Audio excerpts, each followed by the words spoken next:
जय श्री कृष्ण दोस्तों। हर हर महादेव। कैसे हैं आप सब? स्वस्थ और सुरक्षित होंगे।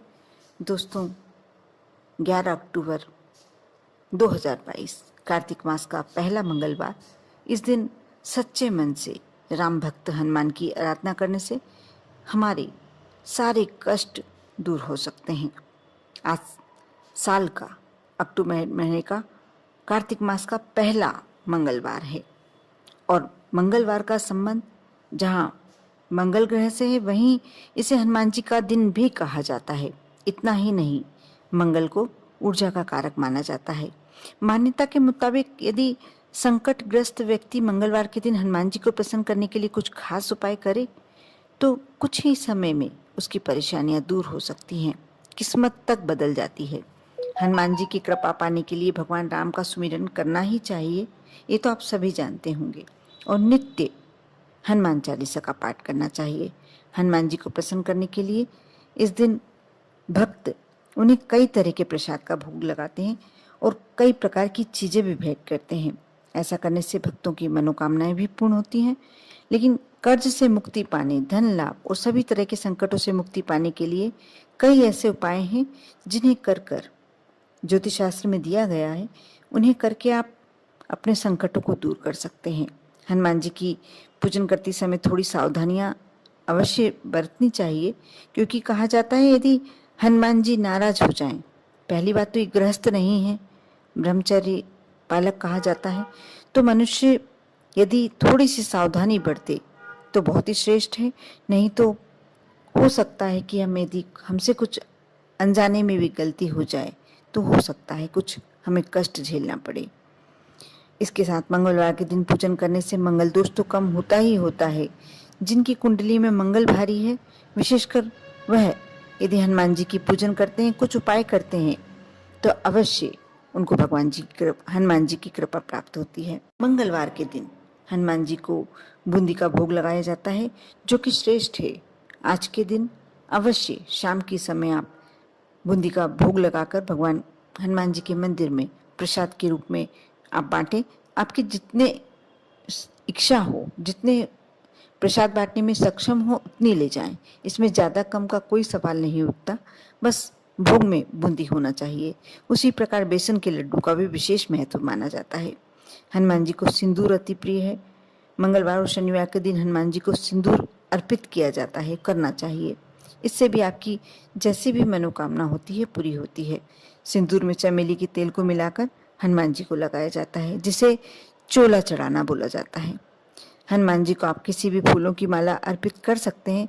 वैसे गुलाब का पुष्प अकेला ही यदि हनुमान जी को समर्पित करें तो वह पुष्प आपकी तरफ से विनती करता है, लेकिन हनुमान जी को गेंदे के फूल की माला अति प्रिय होती है। उसी प्रकार पीपल का पत्ता भी अति प्रिय होता है। जिस पीपल के पत्ते पर राम नाम लिखकर आप हनुमान जी को यदि समर्पित कर देते हैं, चरणों में समर्पित नहीं करना है, इस बात का विशेष ध्यान रखें। उस माला को बनाकर आप पीपल के पत्तों की राम नाम लिखकर माला बनाकर उन्हें यदि गले में पहना देते हैं, हनुमान जी को गले में समर्पित कर देते हैं, तो आपके कैसे भी कष्ट हो, कैसे भी मनोकामनाएं बहुत ही शीघ्र पूरी होती है। मंगलवार और शनिवार के दिन हनुमान जी को लाल कपड़ा भी चढ़ा सकते हैं, क्योंकि लाल रंग विशेष प्रिय होता है। ऐसे में आप जो भी लाल रंग का कपड़ा यदि भगवान को चढ़ाते हैं तो आप अपनी मनोकामना करके चढ़ाएं, आपकी इच्छा अवश्य पूरी होगी। आप मंगलवार को यदि आप महिला हैं, हनुमान जी के मंदिर नहीं जा सकते हैं तो कोई बात नहीं, आप राम मंदिर अवश्य जाएं और भोग में अवश्य तुलसी डालें। हनुमान जी के श्री रूप के मस्तक का यदि सिंदूर थोड़ा सा दाहिने हाथ के अंगूठे से लेकर सीता माता के श्री रूप के चरणों में लगा दें, इससे आपकी मनोकामना अवश्य पूरी होगी। ऐसा कोई कारण ही नहीं बनता कि आपकी मनोकामना पूर्ण ना हो। और इसी प्रकार काले तिल, जौ का आटा और तेल मिलाकर थोड़ा सा पीसना पड़ेगा आपको पहले, काला तिल और जौ का आटा, और इसको थोड़ा सा तेल मिलाकर आप उसन लें। उससे इस आटे से आप दीपक बनाएं और यह आप हनुमान जी के मंदिर में गिनती से समर्पित करते हैं। इसके लिए आपको संकल्प लेना होगा शाम के समय, और जैसे आपने आज 1 चढ़ाया, फिर कल 2 चढ़ाए, इस तरह से बढ़ते क्रम में आप 7 भी लगा सकते हैं, 11 भी लगा सकते हैं। उसके बाद फिर आप उतारना शुरू करें। जैसे आपको 7 लगाना है तो 7 के बाद 6, 5, 4, 3, 2, 1। यदि 11 लगाते हैं तो 11 के बाद 10, 9, 8, 7, इस प्रकार से बढ़ते क्रम में, फिर घटते क्रम में। आप किसी विशेष मनोकामना से कर रहे हैं ये उपाय, तो ये बहुत श्रेष्ठ उपाय है। कैसी भी मनोकामना होती है, अवश्य यदि आप कष्टों में हैं, आप यदि परेशानी में हैं, तो ये उपाय आपके लिए रामबाण सिद्ध हो सकता है। मान लीजिए ये कार्य आप यदि काले तिल और जौ का आटा मिलाकर आप दीपक बनाते हैं और उसमें तेल डालकर, बाती रखकर और हनुमान जी के मंदिर में संकल्प लेकर आप यदि ये जो गिनती के अनुसार आटे के दीपक लगाए जाते हैं यदि लगाते हैं, तो जैसे भी, क्योंकि आटे का जो दीपक लगाया जाता है किसी विशेष मनोकामना के लिए लगाया जाता है, विशेष कष्टों को दूर करने के लिए लगाया जाता है। यह उपाय आप एक बार अवश्य कोशिश करके, प्रयास करके और करके देखें। अब देखना इसका क्या आपको फायदा दिखता है, आप कमेंट्स में अवश्य बताएं। इसी प्रकार काले तिल का और जौ का आटे में थोड़ा सा तेल मिला लें, आटा उसन लें और इसकी एक रोटी बनाकर, यदि आपके घर के किसी सदस्य को नज़र लग गई, बच्चे को नज़र लग गई है, तो उस पर थोड़ा सा तेल और गुड़ रखकर, जिसको नज़र लगी है उस पर से 7 बार उबार कर मंगलवार के दिन या शनिवार के दिन किसी भैंसे को खिलाएं। आप फिर से ध्यान से सुने, किसी भैंसे को खिलाना है। यदि यह उपाय कर लेते हैं, आप कितनी कैसी भी नज़र लगी हो, वह व्यक्ति कितना भी परेशानी में हो, कितनी भी तबीयत खराब हो, तुरंत तुरंत असर होता है। और यदि छोटा बच्चा है आपके घर और अधिक रोता है, तो मंगलवार के दिन यदि आपको नीलकंठ का पंख मिल जाता है, तो जो बच्चे का पलंग है, जहाँ वह सोता है, उसके पास रख दें। आप देखना शीघ्र ही बच्चे का अनावश्यक रूप से रोना बंद हो जाएगा। यानी जब रोते हैं बच्चे, रोना एकदम गलत नहीं है, लेकिन यदि बच्चा ज़्यादा रोता है तो परेशान होते हैं हम कि इसे क्या हो गया। यदि नीलकंठ के पंख वाला जो उपाय है, और यह कार्य भी आप मंगलवार या शनिवार को कर सकते हैं। जो बच्चे सोते समय डर जाते हैं, चमक जाते हैं, उनके पास मंगलवार के दिन छोटा सा फिटकरी का टुकड़ा रख दें और देखना बच्चा कितना आराम से सोएगा। सुबह चाहें, बिल्कुल छोटा सा रखना है, सुबह चाहें तो इस फिटकरी के टुकड़े को आप बाहर सड़क पर जोर से फेंक दें और फिर अगले मंगलवार या शनिवार आप यह उपाय करें। आप देखना बहुत ही जल्दी ये उपाय इतने श्रेष्ठ होते हैं कि आप इतने समय से परेशान हैं किसी चीज़ के लिए और ये उपाय करते हैं, आपको तुरंत असर दिखता है।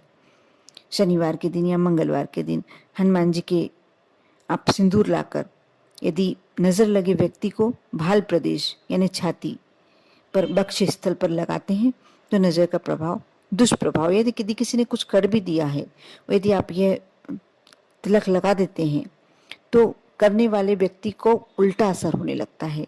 जिस व्यक्ति पे किया गया है उसका असर क्रमशः समाप्त हो जाता है और जिस व्यक्ति ने किया है उस पर यह असर शुरू हो जाता है। इसी प्रकार मंगलवार की शाम को एक कार्य तो आपको नियम में ले लेना चाहिए कि हनुमान जी को गुलाब की माला यदि मिल पाए तो अवश्य समर्पित करना चाहिए।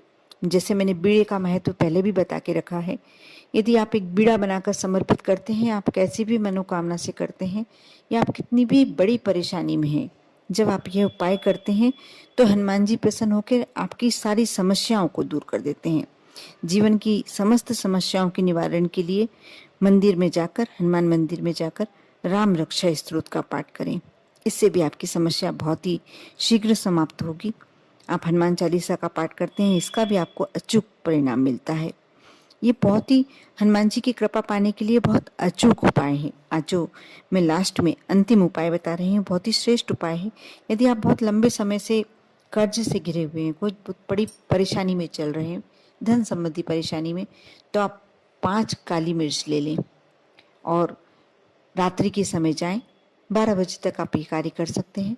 यदि 12 बजे करते हैं तो बहुत ही श्रेष्ठ, लेकिन आप 12 बजे के पहले भी कर सकते हैं, 10 से 12 बजे। और किसी चौराहे पर जाकर आप पहले अपने ऊपर से 7 बार बार लें। उसके बाद 4 मिर्ची के दानों को आपको चारों दिशाओं में फेंकना है और जो अंतिम दाना आपके हाथ में बचा है उसे आप आसमान की तरफ उछाल दें और उसके बाद अपने घर आ जाएं। पीछे पलटकर नहीं देखना है। आप यह कार्य कर कर देखें। जीवन की सारी समस्याओं का अंत एक इस उपाय में है। बहुत छोटा सा उपाय है। करने वाला ये सोचता है कि इससे क्या होने वाला है, लेकिन कर कर देखिए, तभी आपको मालूम पड़ेगा कि इससे क्या हो सकता है आप पर और आपके पूरे परिवार पर। भोलेनाथ की कृपा तो हमेशा बनी ही रहेगी। ओम नमः शिवाय।